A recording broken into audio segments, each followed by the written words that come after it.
Hi guys, Totallydubbed here, and today I'm doing a video review on the AOC AG273QZ. This is a 1440p 240Hz monitor, one of a few of its kind. Now the monitor we've got behind me can be found for around £580 in the UK.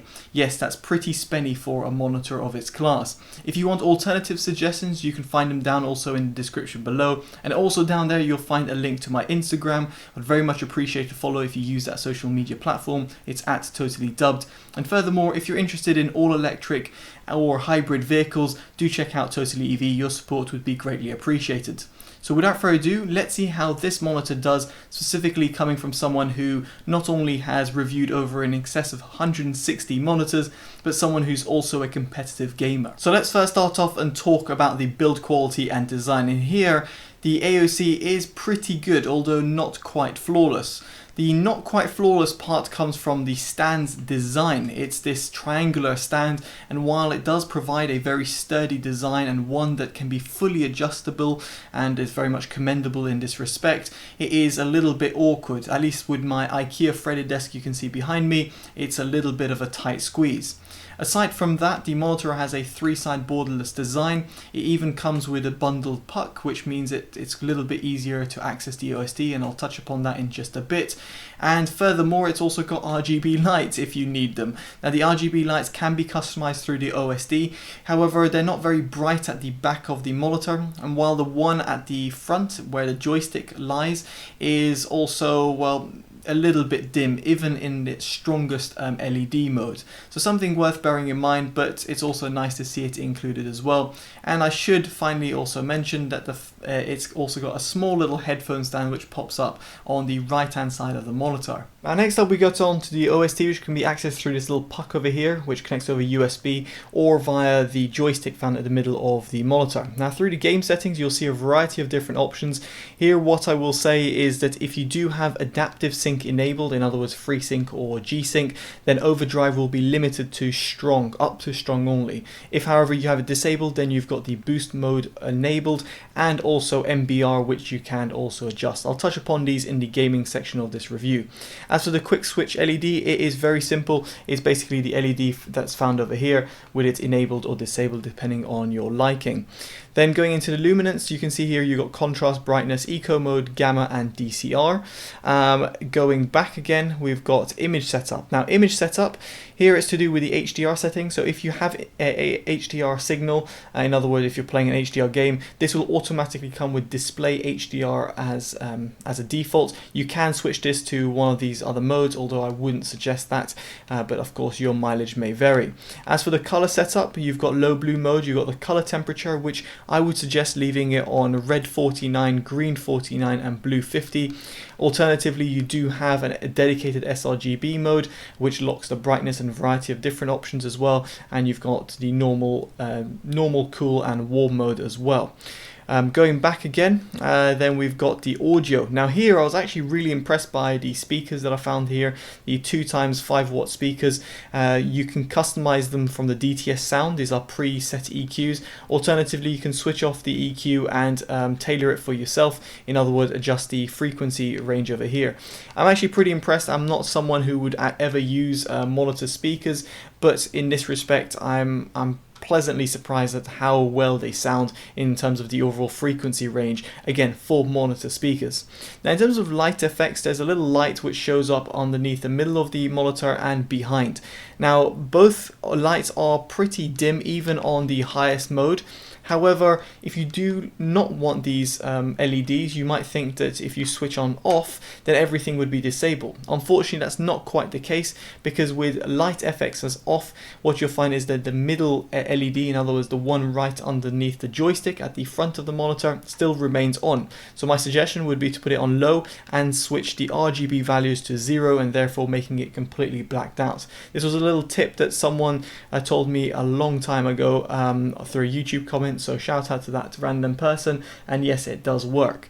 And through the extra modes, you can see here what resolution we're running on and the refresh rate. OSD setup speaks for itself, and you might be interested in the break reminder. And there we go, that's pretty much the OSD. It's pretty comprehensive and very easy to access, specifically given the fact that you've got this little puck that you can basically flick through. And now we get onto the performance, and let's first start off and talk about the raw specs. This is a 1440p 240Hz monitor that has a TN panel. Quoted response time is 0.5 milliseconds MPRT, and furthermore it's got display HDR 400 standard certification, so yes, it will go over 400 nits and has HDR compatibility. It also does support AMD Freesync, and yes, it does work on NVIDIA G-Sync as well. I'll touch upon this in just a bit as well. Now, moving past that, in terms of the inputs, you've got two HDMI 2.0 ports and two DisplayPort 1.4 ports. I already alluded back to the speakers, but it's also got a microphone input and a headphone output as well via 3.5mm jack in case you need it. There's also a USB hub, so therefore if you want to plug in the monitor to your PC via USB cable, you can always quickly access your USB sockets, which I found inconveniently underneath the monitor, in order to plug in, let's say, some peripherals or let's say a USB flash drive. Now, specs aside, how does the monitor actually perform? Now, as I mentioned, this has a TN panel, and unsurprisingly, when I got it out of the box, the monitor looked a little bit washed out. But I put it through my Datacolor SpiderX Elite calibrator in order to see how it performs out the box. And here in its sRGB mode, it actually hits 92.5% of the sRGB gamut coverage, while the gamut volume is at 94.6%. So naturally you'd think that the monitor is actually going to be very good in this domain. Well, unfortunately its average LTE sits around 2.59 and a maximum of 5.42. Now, what does this mean in layman's terms, or specifically for a gamer who's not a photo or video editor? Well, quite frankly, it will look perfectly fine in terms of its color accuracy. It's not too bad.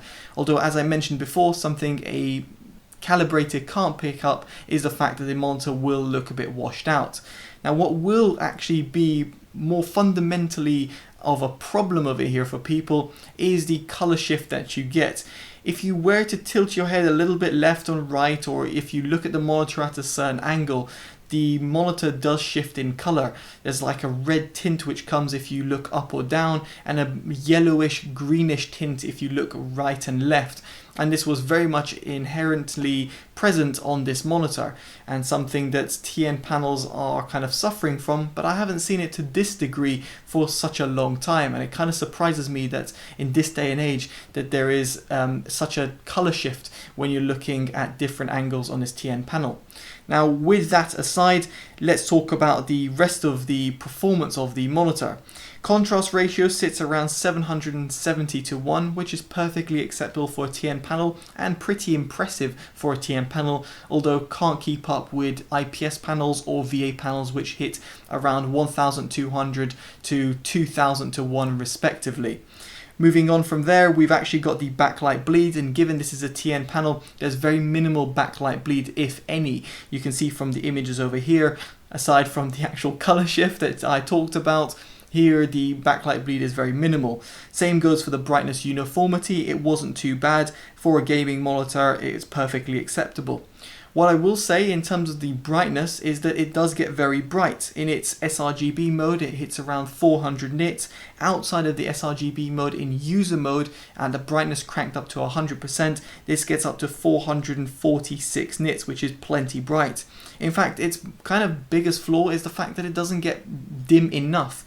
In the non-gaming modes and the non-MBR or boost overdrive modes, the monitor will get down to only 130 nits, which might be a little bit bright for some people who game in complete pitch blackness.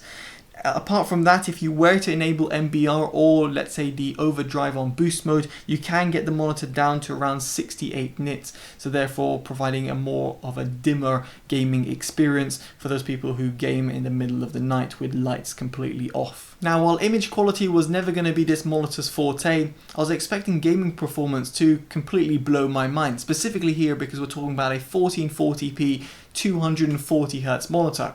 Well, unfortunately that wasn't the case. Now I should say, as a disclaimer, this is a 240Hz monitor, so therefore it does feel more fluid over a 144Hz monitor. If you're wondering about the differences between 60Hz, 144Hz or 240Hz, do check out my detailed video which I did quite a few months ago on my YouTube channel. It'll be linked in the description below or on the pop-up banner. But aside from that, in terms of its response time and input lag, here are the things which kind of let the monitor down. Now, while its response time is okay, it's not quite good enough for a competitive gamer like myself. I felt it was a little bit sluggish in terms of responding to certain frames. Even with MBR at its maximum mode and its boost mode on its overdrive setting, I felt that the responsiveness of the monitor wasn't quite up to par with the 0.5 milliseconds marketing claims, so to speak. Again, I can't stress this enough. There's marketing claims and actual real world experience, and in terms of my real world experience, the response time just wasn't up to par.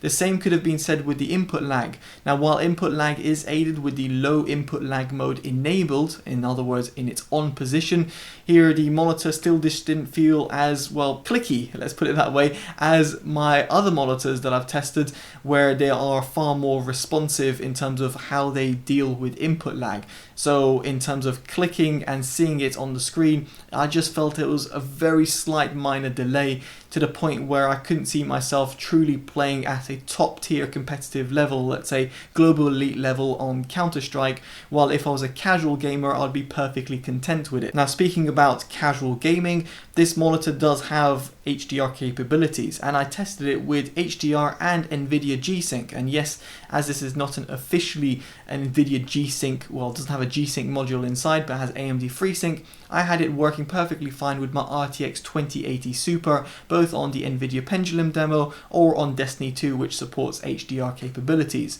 Here the monitor is perfectly fine, while its HDR performance isn't great given that the monitor is limited to up to 470 odd nits, even in its HDR capabilities. HDR just doesn't come across as well as monitors that can hit 600 nits or above. What I'm trying to say over here is, while it does do a decent job in terms of HDR performance, if you truly want a great HDR monitor, you should look at other monitors, and do check out in the links in the description below for my suggestions. So this all leads me on to my verdict. What do I make about this monitor? Well, truthfully, I just don't see which crowd this really appeals to. I am someone who's a competitive gamer and I love photo editing on my PC, but forget about even photo editing, I like the 1440p resolution. So naturally you think this monitor is perfectly tailored towards me. The problem is that it's not as responsive or doesn't have as low input lag as other 240Hz or above monitors. So for example, there's an Asus 280Hz monitor, runs an IPS panel which is perfectly accurate, and furthermore offers incredibly low input lag and fantastic response time, at which point, yes, it doesn't have 1440p, but it's far superior for competitive gamers. If you are someone like myself who wants a bit of best of all worlds, and you want a 1440p responsive monitor, but you don't mind that you're not going to get over 144Hz, then you should consider monitors from Acer or BenQ instead. And if you are a photo editor or you're a designer, then I don't know why you'd be even looking at this monitor in the first place, given it's a TN panel and there's other monitors out there for your professional needs instead. If you're a casual gamer, there's even a monitor from Samsung which offers HDR 600 standard and above, therefore getting you far better HDR performance. So truthfully, I just don't understand the market position for this monitor. I don't understand where someone would actually buy it and actually be pleased with it And furthermore, its cost is pretty expensive at 580 odd pounds. It was actually released at 600 plus pounds. I just don't understand why someone would buy this monitor in comparison to what else you can find out there on the market. Doesn't make any sense, and I know AOC are watching this, they probably won't like this review, but as with all my content I do on my channel when it comes to reviews, it's completely unbiased, completely unsponsored and independent. Now if you like that type of content, you want to see more, give this video a like, subscribe to see more, and of course favorite and share if you feel this video will be helpful to a family and friend. Alright guys, I've been Totally Dubbed, take care and bye bye.